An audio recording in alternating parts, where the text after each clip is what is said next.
yang telah dilaksanakan oleh Dinas 121 orang.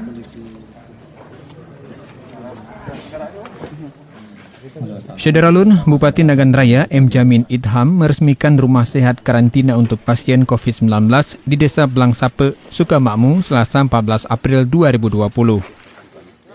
Bangunan dengan 15 ruangan serta dapat menampung 30 pasien itu berlokasi jauh dari pemukiman penduduk.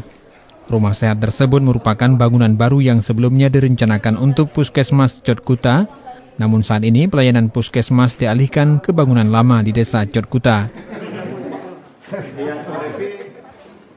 Bupati Nagan Raya mengatakan bangunan rumah sehat ini berfungsi untuk mendukung RSUD Sultan Iskandar Muda agar dapat memaksimalkan pelayanan kesehatan dalam penanganan terkait COVID-19.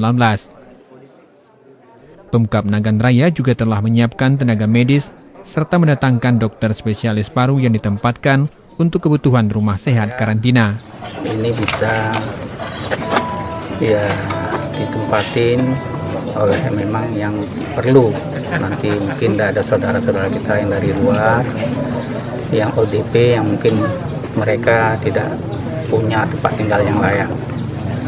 Terusnya nanti kalau memang ada warga kita Nagan Raya yang PDP ringan, itu tentunya kita akan isolasi di sini sambil dikontrol, dirawat supaya mereka itu bisa sembuh dari apa yang sedang terjadi. Kemudian terkait rumah sehat ini bisa menampung berapa pasien, Pak? Bisa dijelaskan? Sementara kita upayakan paling tidak 30 orang bisa kita tampung di sini. Selebihnya itu mungkin kita akan pasang tenda-tenda di depan. Nanti ketika kalau ini memang harus mudik, mungkin ya tentunya seperti apa disampaikan tadi oleh Pak Dandim dan Kapolres.